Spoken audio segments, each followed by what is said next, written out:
早晨啊，咁多位朋友嚟翻我哋嘅 Get Dressed With Me，今期咧就梗係唔係咁簡單啦。我哋首先咧表演下點樣將件 T 恤咧特登調轉嚟着先。原因好簡單，因為我哋今日咧要做翻一個疊穿。咁啊，我哋將個領咧後面嗰位咧放喺前面嘅時候咧，佢就會高翻少少啦。咁呢個時候咧，魔術時間到，嗰個好冇？媽媽表演嘅魔術喎。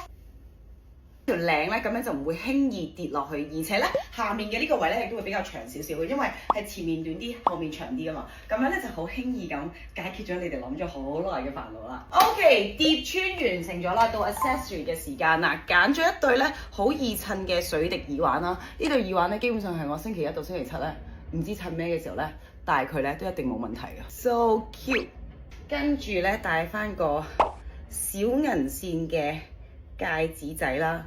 手錶同樣地，今日藍色主題，揀翻個藍色嘅先。哇，着到我好鬼熱啊，大佬！跟住就係糾結鞋嘅時間啦。實在諗唔到着呢啲 ballet flat 啦，定係着靴？着俾大家睇下先。嗱，大家唔好投訴我唔着襪啊嚇！我只不過試一試俾你睇嘅啫。我平時着鞋咧，我係會着襪嘅 ，OK？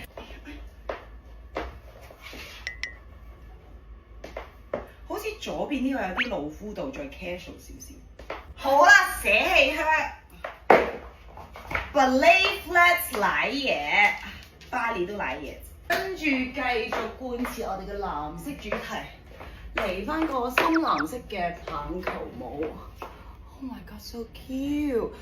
眼鏡同樣地都係藍色嘅，可以咁樣戴啦，又或者咧可以掛喺件衫前面。Oh my god I like it！